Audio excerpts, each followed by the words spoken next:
Good day, Africa. I am here this morning to address the African presidents, and I specifically am calling out the President of South Africa, who is the President of the African Union, and indeed all African presidents, that you must decide to either walk in the light of creative altruism or we all perish in the darkness of destructive selfishness. African leaders must demonstrate that they care for Africa. They must also prove to us in this time that they have not been compromised by the Chinese.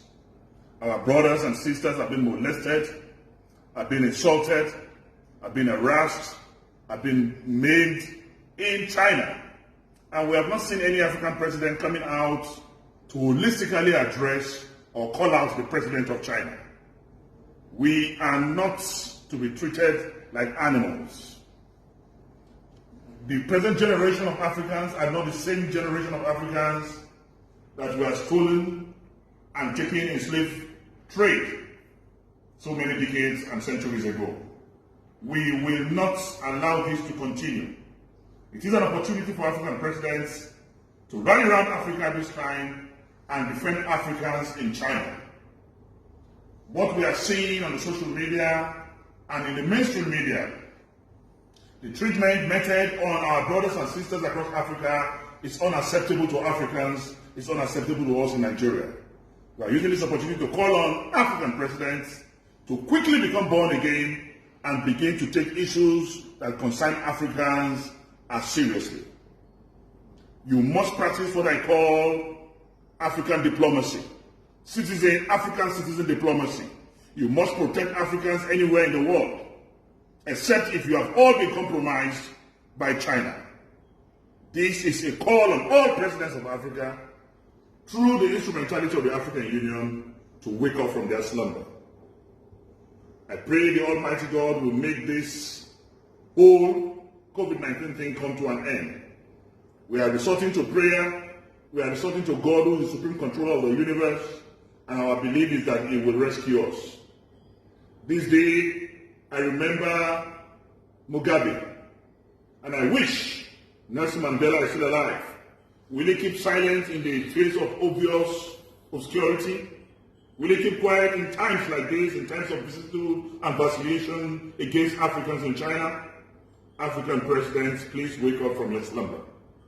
And I pray the Almighty God to bring this whole pandemic to an end. I also say we must please pray, and we must pray and pray. I use the opportunity to remember the song Martin Luther King sang in mid-60s during the Great March to Washington, D.C.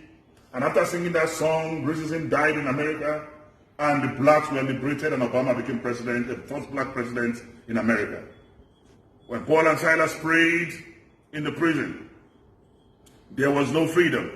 But when they started singing, the prison door opened. All strategies was employed when the battle for the wall of Jericho to come down. But when they sang, the wall of Jericho came down.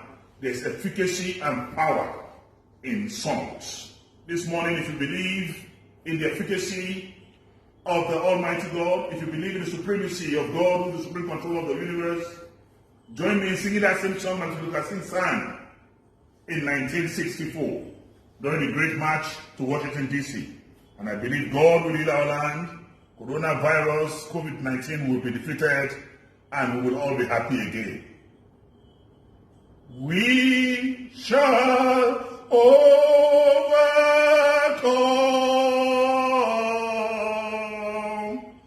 We shall overcome.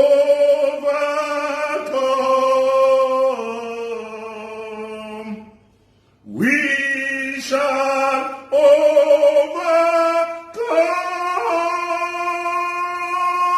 someday.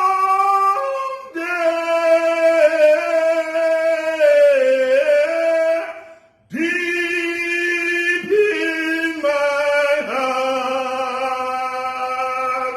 I know